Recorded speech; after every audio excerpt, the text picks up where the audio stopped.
Assalamualaikum warahmatullahi wabarakatuh. Selamat datang di channel Muhammad Samsudin. Di kesempatan kali ini, saya akan bercerita arwah jenazah yang hilang. Sebelum masuk ke ceritanya, jangan lupa subscribe dulu ke channel ini. Selamat mendengarkan. Mendengar ancaman Mardian, cetusan membuat Taufan terlihat begitu kaget. Laki-laki itu langsung berlutut dengan cepat di kaki Mardian sambil menangkupkan kedua tangannya di depan dada. Dia mulai memohon agar diberi kesempatan oleh Mardian untuk memperbaiki kegagalan semalam. Ampun Tuan Mardian, ampuni kesalahanku semalam yang berujung pada kegagalan. Aku akan berusaha lebih keras lagi. Aku tidak akan mengentengkan siapapun sekarang, termasuk orang-orang yang mencoba mengancam akan membongkar semua perbuatanku. Aku akan mencari tahu siapa orangnya Tuan Mardian. Aku akan melaporkan kepada Anda secepat mungkin agar kegagalan itu tidak akan terulang lagi. Janji Taufan. Mardian kini berdiri sambil berkaca pinggang. Tatapannya tertuju pada hamparan sawah yang terlihat di luar jendela rumah tersebut. Aku benar-benar tidak mempercayai kalau yang menggagalkan usaha pencurian jenazah semalam adalah seorang pemuda. Setinggi apa ilmu anak muda itu? Bagaimana bisa dia membuat makhluk utusanku gagal mendapatkan jenazah yang biasanya begitu mudah didapatkan? Benar-benar tidak masuk akal, geram Mardian. Ampun Tuan Mardian, aku tidak melihat siapa anak muda di desa Gerobokan yang berhasil menggagalkan upaya makhluk utusanku semalam. Saat aku tiba di sana tadi malam, para pemuda sudah berkumpul dan mengejar makhluk utusanmu menuju Kulon. Lalu jenazah yang seharusnya berhasil dicuri untuk dijadikan jamuan sedang dimandikan dan akan segera dikafani oleh para pengurus jenazah. Aku benar-benar belum tahu siapa orangnya Tuan Mardian, tapi aku akan mencoba cari tahu sekuat tenaga sampai aku bisa menemukan anak muda tersebut.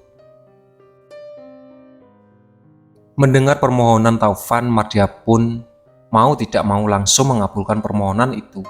Taufan benar, anak muda yang sudah mengancam jalannya usaha mereka selama 4 tahun terakhir jelas harus ditemukan. Anak muda itu tidak bisa dibiarkan begitu saja karena bisa mengancam kelangsungan ritual unduh ilmu yang sedang dijalani. Lagi pula, Mardian tidak bisa menampik bahwa dirinya juga merasa penasaran soal siapa yang telah mengetahui perbuatan almarhum Muhtadi dan Taufan sehingga berhasil menggagalkan pencurian jenazah semalam. Ia merasa tidak habis pikir bagaimana bisa ada seorang yang mampu membongkar kegiatan mereka selama 4 tahun terakhir tanpa ketahuan yang sedang menyelidiki. Kalau begitu, segeralah susun rencana untuk mencari tahu soal anak muda itu. Aku tidak mau lagi mendengar soal kegagalan. Aku hanya ingin kamu membawakan berita keberhasilan dari setiap tindakan yang kamu lakukan. Aku tidak bisa berhenti di sini begitu saja, karena ikatanku dengan Tua Jin sudah begitu erat. Kalau ikatanku sudah terputus, nyawaku dan nyawa seluruh anggota keluargaku akan menjadi taruhannya. Segeralah mencari tahu Taufan, jangan sampai aku benar-benar memisahkan kamu dari Nyi Wulandari yang membuat hidupmu tersiksa sampai akhir, tidak bisa lagi menemukannya. Tegas Mardian. Setelah Mardian pergi dari rumah itu, Taufan pun segera masuk ke dalam kamar ritualnya untuk mempersiapkan keperluan sebelum pergi mencari tahu soal anak muda yang sudah menggagalkan usahanya semalam. Nyi Wulandari mengikuti langkah-langkah laki-laki itu, lalu mendekapkan seperti biasa dari arah belakang. Taufan pun menghentikan yang sedang dilakukan, lalu berbalik dan menatap wajah Nyi Wulandari yang sudah membuatnya mabuk kepayang sejak pertama kali melihatnya berada di kamar almarhum Muhtadi beberapa bulan lalu.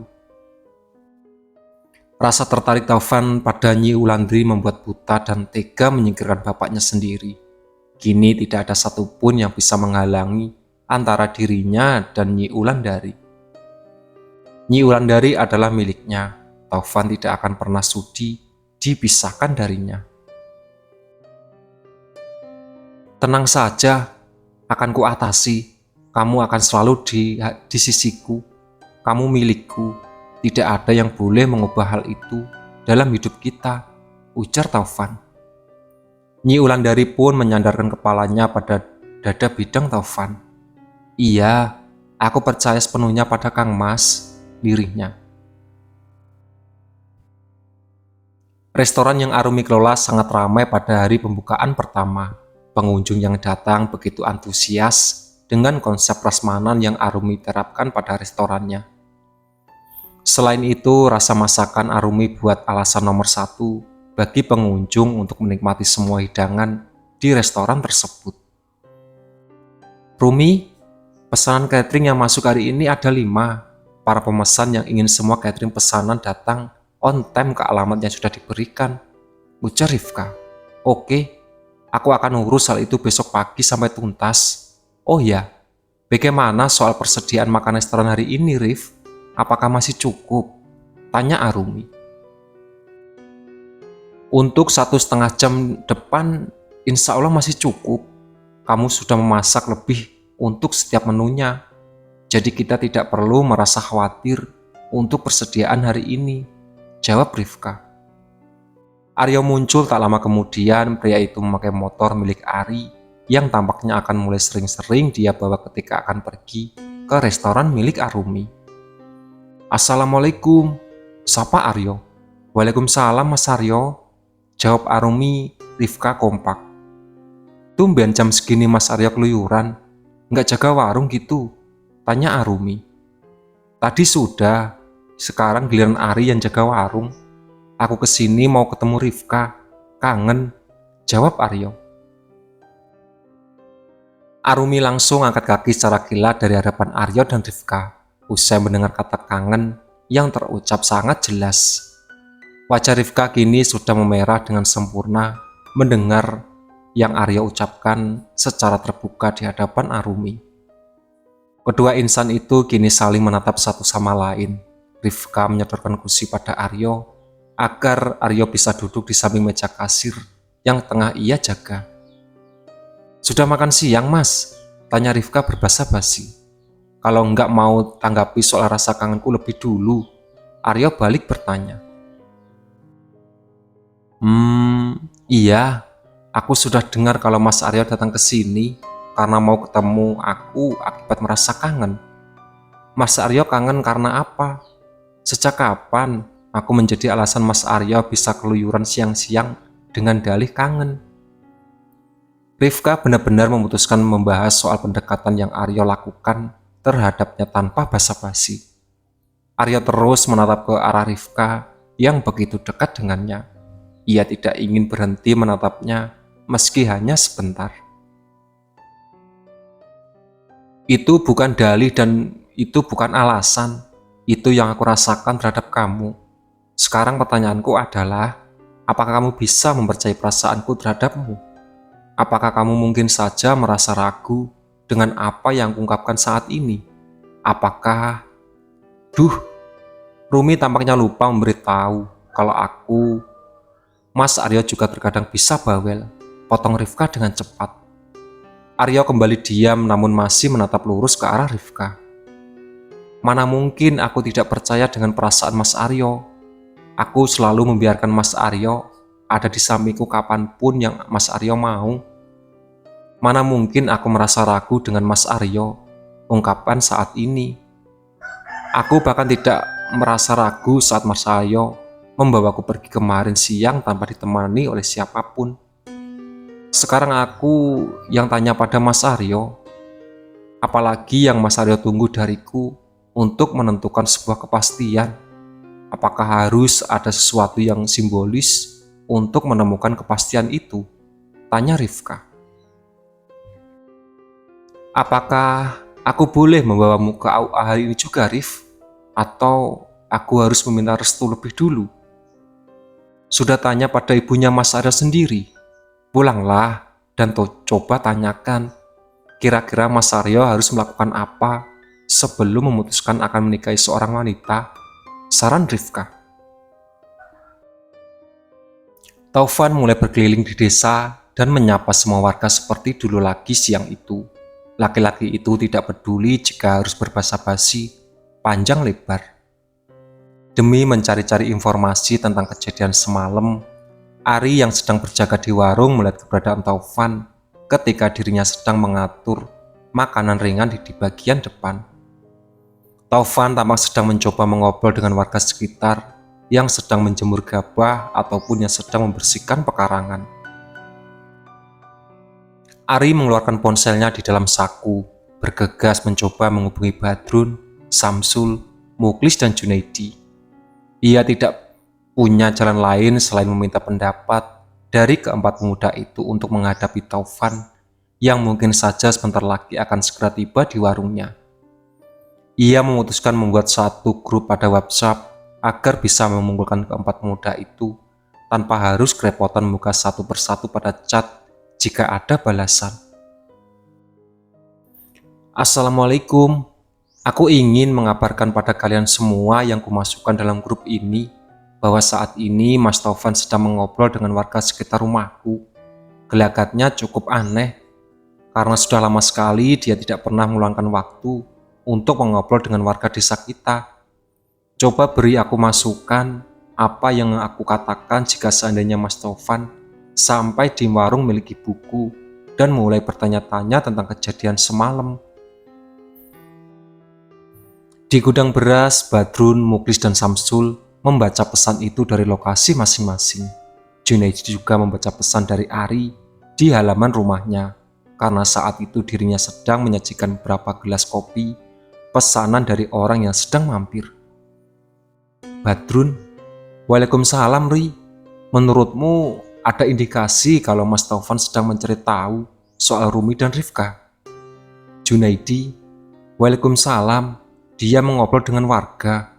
Apakah karena mau mencari soal siapa anak muda yang semalam menggagalkan pencurian jenazah ya? Muklis, Waalaikumsalam. Apa mungkin dia mau cari tahu soal peristiwa semalam ya, Ri? Samsul, Waalaikumsalam. Wah, gawat itu. Mungkin dia sedang cari-cari informasi soal perkara semalam. Ari, kalau dari gelagatnya sih, memang aku rasa begitu. Dia sepertinya sedang mencari informasi soal kejadian semalam. Dia terlihat merasa heran, mengapa maksud suruhannya yang kita kejar kemarin bisa gagal mencuri jenazah almarhumah Bulik Rasina.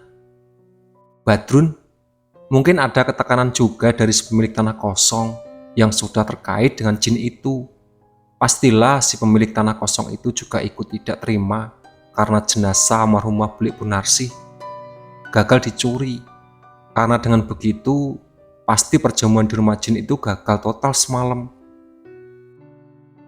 Junaidi, masuk akal Drun. Mas Taufan bisa saja sedang ditekan saat ini untuk menemukan siapa anak muda yang menggagalkan makhluk utusannya. Yang artinya, kita harus bekerja sama untuk mengalihkan Mas Taufan agar tidak kepikiran mengarah pada Rumi dan Rifka. Ari, dia menuju warungku. Aku harus apa? Mas Aryo sedang tidak ada di sini. Dia sedang pergi menemui Rifka di restorannya Rumi. Hahaha, Aryo itu kok kerjaannya pacaran melulu. Hendy masih kalah kalau dibandingkan dengan dia. Padahal Hendy yang lagi kasmar-kasmarannya sama Rumi saat ini. Muklis, nanti saja ceramahnya, langsung di depan Aryo. Sekarang cepat ambil waktu istirahat, biar kita bisa ke warungnya Ari. Ari menyimpan kembali ponselnya ke dalam saku celana, lalu berpura-pura sedang menambah stok beras ketika Taufan akhirnya tiba di warung tersebut. Ari menyambutnya dengan ramah, bahkan biarkan Taufan duduk di kursi setelah laki-laki itu mengambil teh botol dari dalam kulkas. Jaga sendiri, Ri. Aryo mana? Tanya Taufan berbahasa basi. Ari pun ingat kalau Aryo dulu memang dekat dengan Taufan. Saat masih remaja, Tapi itu adalah keadaan sebelum peristiwa hilangnya jenazah-jenazah di desa Grobogan terjadi. Sebelum almarhum tadi mendalangi sebuah kegilaan dan sebelum Taufan melanjutkan kegilaan itu. Mas Aryo lagi pergi Mas Taufan, dia mau ketemuan sama pacarnya. Jawab Ari seadanya, senormal mungkin. Oh, Aryo sekarang sudah punya pacar. Siapa? Pasti Rumi kan?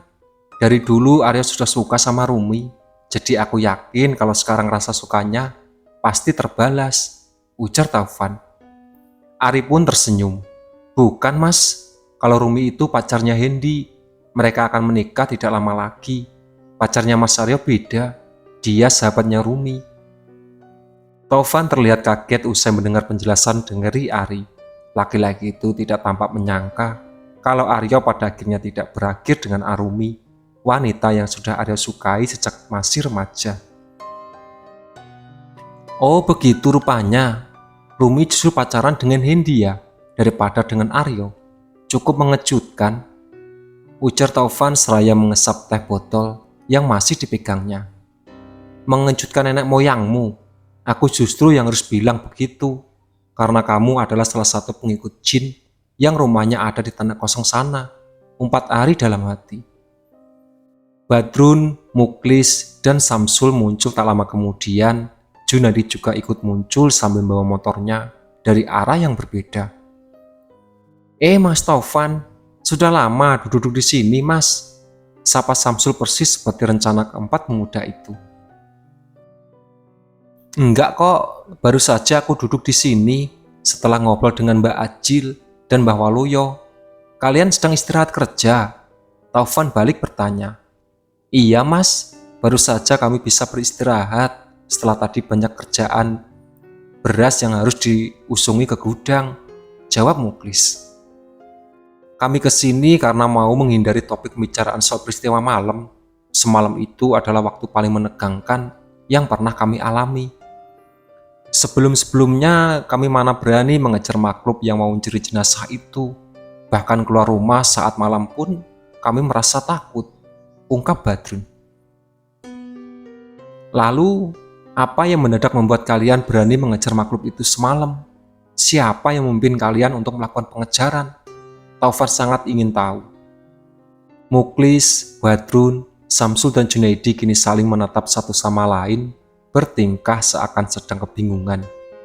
Ari hanya diam saja sambil menyajikan keempat botol baru yang baru diambilnya dari kulkas. Itu dia mas, kami nggak tahu siapa anak muda yang semalam memimpin kami untuk melakukan pengejaran. Kami hanya melihat saat dia menebaskan samurai ke arah makhluk yang hendak mencuri jenazah almarhumah Bulik Rasinah. Itu pun kami melihat dia tidak begitu jelas karena keadaan yang gelap mas Taufan, jelas Muklis. Intinya dia langsung menyuruh kami menyalakan obor setelah dia menebas ke arah makhluk itu, lalu menyuruh kami mengejar sampai ke arah kulon. Setelah semuanya selesai, anak muda itu sosoknya tidak kami temukan dimanapun, tambah Junaidi. Ari tampak lega karena keempat muda itu berhasil menghalau harapan Taufan, sehingga laki-laki itu hanya menemui jalan buntu. Tidak ada satu informasi pun yang Taufan terima. Karena sebisa mungkin kelima pemuda itu menutupi soal Arumi dan Rifka dengan cara tidak mengungkitnya sama sekali. Itulah sahabat cerita dari Arwah Jenazah yang Hilang. Ditunggu part selanjutnya. Oke.